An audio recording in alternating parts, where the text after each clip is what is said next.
அஸ்ஸலாமு அலைக்கும் ரஹ்மத்துல்லாஹி வபரகாத்துஹு.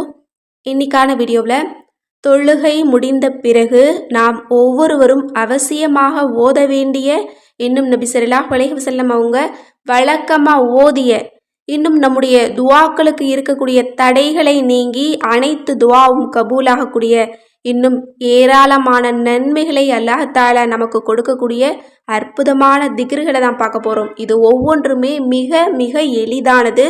இந்த திக்ருகளை ஓதுறதுக்கு 5 நிமிடங்கள் இருந்தாலே போதுமானது. ஆனால் இதற்கு அல்லாஹ் நமக்கு கொடுக்கக்கூடிய நன்மையானது நம்மால் கணக்கிடவே முடியாது. அந்த அளவுக்கு சிறப்புகளையும் நன்மைகளையும் அல்லாஹ் நமக்கு கொடுக்குறான்.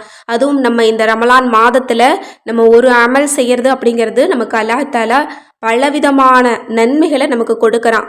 எனவே இன்ஷா அல்லாஹ் இந்த ரமலான் முடிகிற வரைக்குமாவது நம்ம தொழுத இடத்தை விட்டு உடனடியாக நம்ம எழும்பாம 5 நிமிடங்கள் இருந்து இந்த இலகுவான திக்ரை நம்ம ஓதிட்டோம் அப்படின்னாலே இன்ஷா அல்லாஹ் நம்முடைய இம்மை மறுமையின் அனைத்து தேவைகளுமே நமக்கு பூர்த்தியாகும்.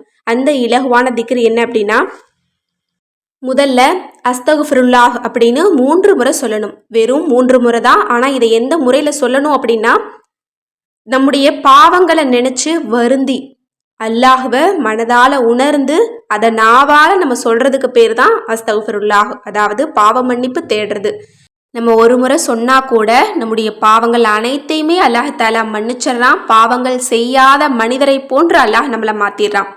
இன்னும் நபி ஸல்லல்லாஹு அலைஹி வஸல்லம் அவங்க சொல்கிறாங்க, அல்லாஹ் ஒரு அடியானின் பாவத்தை அவன் மரணம் வரைக்கும் ஏற்றுக்கிறான். அதாவது நம்ம ஒரு முறை நம்முடைய ஒரு பாவத்துக்கு நம்ம மன்னிப்பை தேடிட்டோம் அப்படின்னா அது அல்லாஹ் நம்முடைய மௌத்து வரைக்குமே அந்த பாவத்தை அல்லாஹ் மன்னிக்கக்கூடியவனாக தான் இருக்கிறான். எனவே இந்த அஸ்தகுஃபிருல்லாஹை நம்ம 3 முறை சொல்லிக்கணும்.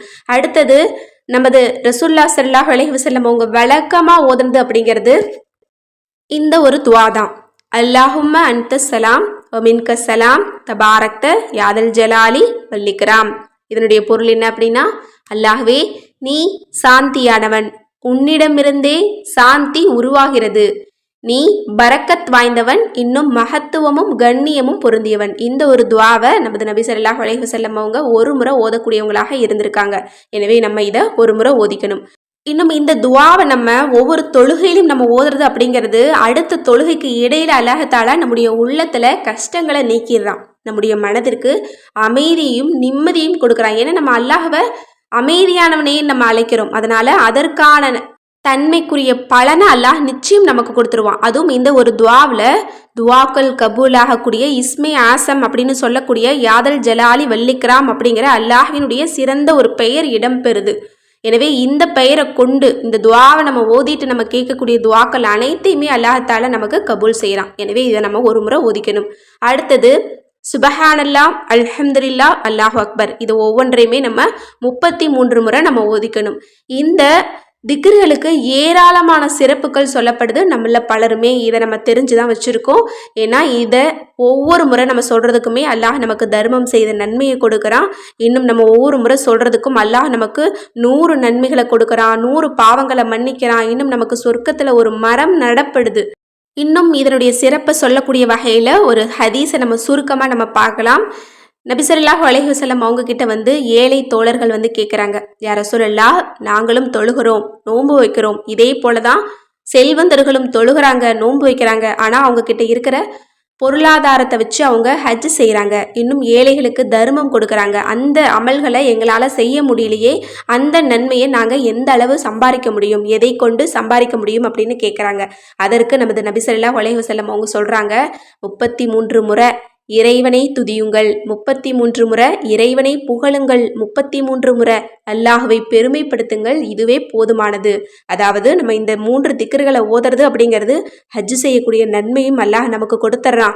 இன்னும் தர்மம் செய்த நன்மையும் அல்லாஹ் நமக்கு கொடுக்குறான். எவ்வளவு சிறப்புகளை கொடுத்துருக்குறான் பாருங்க அல்லாஹ். ஆனால் நம்ம இந்த இலகுவான திக்ரை கூட ஓதுறதை விட்டுட்டு தொழுக முடிச்ச உடனே அந்த இடத்தை விட்டு நம்ம எழும்புறதுக்கு நம்ம அவசரமாக கிளம்பிடுறோம். எனவே இன்ஷா அல்லாஹ் 5 நிமிடம் இருந்து இந்த நன்மைகளை நம்ம சம்பாதித்து கொள்ள தயாராக இருக்க வேண்டும்.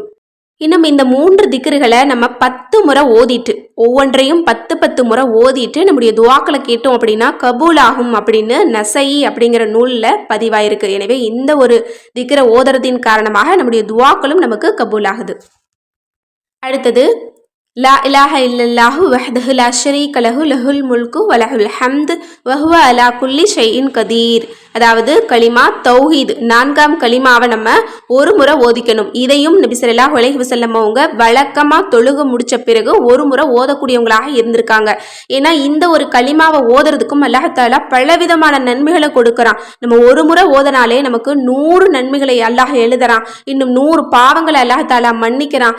இன்னும் எண்ணிலடங்காத நன்மைகளை அல்லாஹ் நமக்கு கொடுக்குறான். எனவே நன்மைகளை சம்பாதிக்கிறதுல இந்த ஒரு களிமா முதன்மையானது அப்படின்னு நம்ம சொல்லலாம். எனவே தொழுகை முடிச்ச பிறகு நம்ம இதை ஒரு முறை ஓதிக்கணும். அடுத்தது லா இலாஹா இல்லல்லாஹு முஹம்மது ரசூலுல்லாஹ். இந்த களிமாவை நம்ம 10 முறை நம்ம ஓதிக்கணும். இந்த களிமாவுக்குமே பலவிதமான நன்மைகளை அல்லாஹ் கொடுக்குறான். ஏன்னா இந்த களிமா இல்லாமல் முஅமின்கள் கிடையாது. நமக்கு நாளைக்கு மறுமையில் சொர்க்கம் கிடையாது. இந்த ஒரு களிமாவை நம்ம சொல்லிட்டோம் அப்படின்னா அல்லாஹ் தஆலா நம்முடைய தேவைகள் எல்லாத்தையுமே பூர்த்தி செய்கிறான். இதை பற்றிய ஒரு ஹதீஸ் என்ன அப்படின்னா, நீங்கள் அல்லாஹ்வின் மீது முறையாக தவக்குதல் பாரஞ்சாட்டுவீர்களாயின் அல்லாஹ் பறவைகளுடைய தேவையை நிறைவேற்றுவது போல உங்களுடைய தேவைகளையும் நிறைவேற்றுவான். அப்பறவைகள் அதிகாலையில் பசித்த நிலையில் வெளியேறுகின்றன, மாலையில் வயிறு நிரம்பிய நிலையில் திரும்புகின்றன என்று நபி ஸல்லல்லாஹு அலைஹி வஸல்லம் அவங்க கூறியிருக்காங்க. அதாவது நம்ம இந்த ஒரு களிமாவை மட்டுமே நம்ம ஓதிக்கிட்டோம் அப்படின்னாலே அல்லாஹ் நம்முடைய அனைத்து தேவைகளையுமே நமக்கு பூர்த்தி செய்யலாம். எனவே இந்த களிமாவை நம்ம 10 முறை ஓதிக்கணும். அடுத்தது நம்ம ஓத வேண்டிய மிக முக்கியமான ஒரு திக்ர் அப்படின்னா செலவாத்து தாங்க.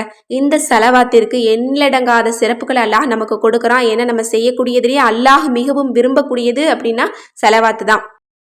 இன்னும் நபி ஸல்லல்லாஹு அலைஹி வஸல்லம் அவர்களின் மீது ஸலவாத்து சொல்றது அப்படிங்கிறது ஒரு இபாதத், அது ஒரு வணக்கம். இன்னும் அல்லாஹ்விடத்துல நெருக்கத்தை ஏற்படுத்துவதில் இது ஒரு முதன்மையானது.